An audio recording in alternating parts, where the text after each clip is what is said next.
Hey Internet, it's RJ. Welcome back. Thanks for tuning into the show today. Now, today's episode, we're taking a look at travel cards, specifically the hotel line of credit cards. So, of course, typical fashion here, we will break down what hotel cards are, how they work, some pros, some cons, and of course, come out figuring out how you should best incorporate these cards into your credit card setup. So, of course, if that sounds interesting to you, then go ahead, press the subscribe button, and let's get to work. Now, of course, in the world of credit cards, we have Team Cashback, and we have Travel. Now, of course, I have a full playlist down below that will link all the different types of credit cards if you're interested. But when we talk about travel cards, again, there's 3 different flavors, and we kind of throw around the names a lot, but we just kind of make the assumption that everyone knows what we're talking about. So you have what I would call your travel agnostic cards, which would be like your Sapphire Preferred, your Amex Platinum, because those cards are travel focused, but they're not necessarily locked into one chain or one ecosystem. Then, of course, you have airline cards and hotel cards. Now, of course, hotel cards function the same as regular credit cards do. The difference is they're going to be a type of co-branded credit card between a credit card issuer like an American Express or a Chase and a hotel chain like a Hilton or a Marriott or a Hyatt. Now, the good news is, just about every single hotel chain is represented in some fashion. Hyatt, Marriott, IHG, Hilton, Wyndham, you name it, they all have a partner and a credit card. Now, they, vary on how good they are, but again, depending on what your favorite chain is, you can probably find a supporting credit card.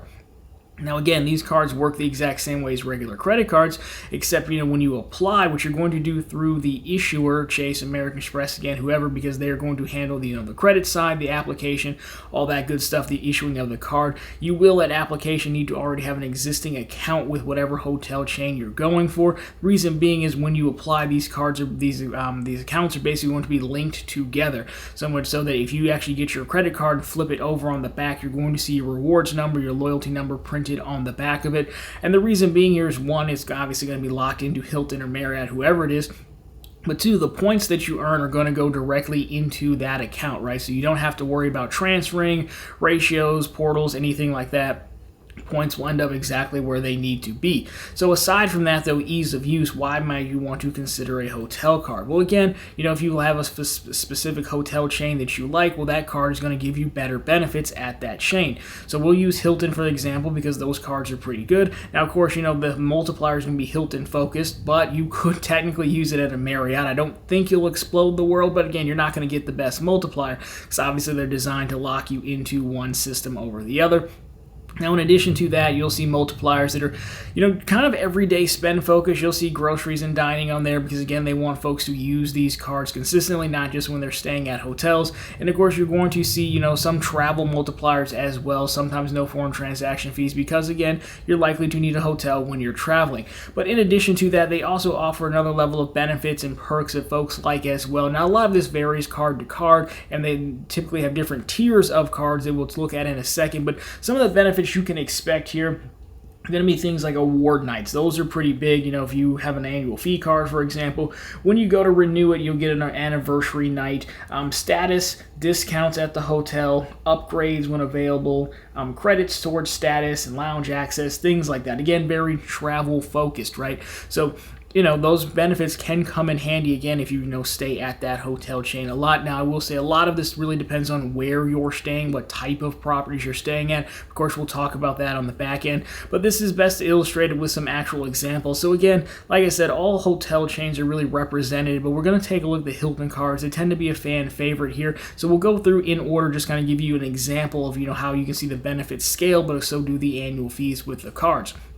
So the first Hilton card is the Hilton Honors card. You can see that's the no annual fee one. So right off the bat, you're getting 7x back on Hilton purchases, and there's your groceries and restaurants and gas stations, which are pretty well-rounded multipliers. So you could, in theory, use this card, on a daily basis. Then they're throwing you silver status, but silver isn't really anything to write home. I think they give you that one for free in the Hilton program. But of course, if you jump up a level to the Hilton Surpass, now you're paying a $95 annual fee. But you can see your Hilton multiplier goes up dramatically to 12x. You still keep, the same multipliers, but they increase as well. And you're also getting 3x back on other purchases. Now you enter in gold status, priority pass, lounge visits, and you can spend your way to a weekend night as well. And then they have a Hilton Aspire. This is the big boy in the Hilton lineup. And you can see we come up to a $450 annual fee.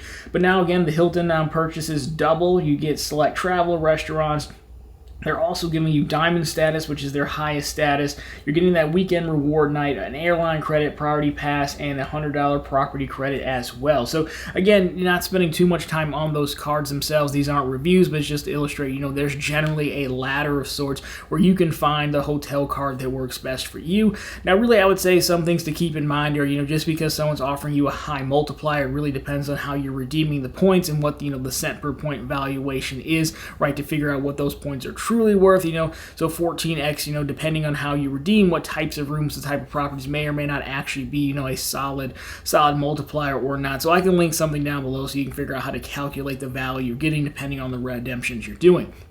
Now, again, the thing that hotel cards have in the travel lineup over airline cards, in my opinion, is that, hotel cards will cut the line for status, right? Airline cards will kind of help you get status, but because there's only so many seats on a plane, right, they're really, really stingy with status versus this where you couldn't pick up a Surpass or an Aspire and just cut the line to status, right? But the thing to remember here is that even if you have the status, again, it largely depends on where you're staying at. You can be offered upgrades, but if you're staying at a category 1, 2, or 3 property, for example, well, there's simply not going to be anywhere to upgrade you to, maybe from the 1st to the 4th floor, whatever, higher look at the brick wall, which is not a bad thing, but again, if you're paying for that card and you're counting those upgrade opportunities, then, again, you're just going to want to be sure that, hey, you're actually staying at a place where you can take advantage of. Now, in addition to that, how should you actually incorporate these into your strategy? Well, normally I tell people, it's really simple. Pick the hotel card that you like the best. If you're really a fan of Hyatt or you stay at a place with a lot of Marriotts or Hiltons, then pick that one. You'll be a lot happier with that. Now, of course, you can, be hotel agnostic and, bounce around card to card going after the sign-up bonuses and the free nights. There's certainly nothing wrong with that. But, again, you could do that in your favorite chain as well. You could start with the Honors and go for the Surpass and then the Aspire. Sometimes there are even upgrade offers offered in there, so that's an option as well, however you want to play it. But the other thing to consider is transfer partners. Now, transfer partners is really part of those travel agnostic cards that I talk about. So Sapphire Preferred, Amex Platinum, right? Those earn Chase points or Amex points, membership reward points, and then you're allowed to transfer those points out to hotel and airline partners. Now, it's a good chance, it's almost a positive chance that if you say American Express issues Hilton cards, then American Express is going to be a transfer partner of Hilton, which means you could add your favorite Hilton card in here along with a few other American Express cards that earn membership reward points, and then your Hilton points will obviously end up at Hilton, and then you could transfer out your membership reward points to Hilton as well, so you could have a well-rounded setup like that. Again, that works at pretty much all issuers. Chase and Hyatt. Chase is Hyatt cards. Chase is a transfer partner of Hyatt. Marriott's actually a pretty good one because Marriott sits in the middle because of the Marriott SPG merger from years back. Marriott's actually a transfer partner of Chase and American Express. So if you're looking for the most optionality in card options and transfer partners, Marriott could potentially be a way to go. Again, it's a little bit off topic, but just remember they have a one-lane rule, so you can't double dip Chase bonuses on Marriott cards and Amex bonuses on Marriott cards. It's kind of unfortunate, but you can see why they would do that. But overall, again, I think hotel cards are a really good thing. Again, I would also say watch those reward certificates. That's one of the reasons people tend to hang on to these cards, which is totally fine. But again, you really have to be paying attention to, what kind of value you're getting on that reward certificate. Those $95 annual fee cards give you one, but if you're redeeming that reward certificate for, less than, face value of $95 annual fee card, not getting any other value from it, well then, it's probably not the best card for you. So I'd keep that in mind as well. Just make sure you're staying at places where you can actually take advantage of these benefits, and of course the transfer partner thing, kind of building out your own setup, is probably the way to go in my opinion. But overall, that's been a quick look at hotel cards. So now, when you hear folks on the internet talking about airline and hotel cards, now you know exactly what they mean. So anyways, guys, if you like this one, drop me a thumbs up down below. If you found it particularly interesting, of course, go ahead and consider subscribing to the channel, posting content just like this every Monday, Wednesday, and Friday. Of course, right back here every Sunday with all the news you can use in the week that was in credit and finance. My question for you guys is down below. Let me know what your favorite hotel chain is, or your favorite hotel set of credit cards, or how you play. Do you just bounce around hotel to hotel chain all crazy, or do you kind of play the transfer partners games? Love to hear your thoughts and strategy on that. But anyways, guys, that's going to do it for this one. As always, thank you so much for watching. We'll talk to you very soon in the next one.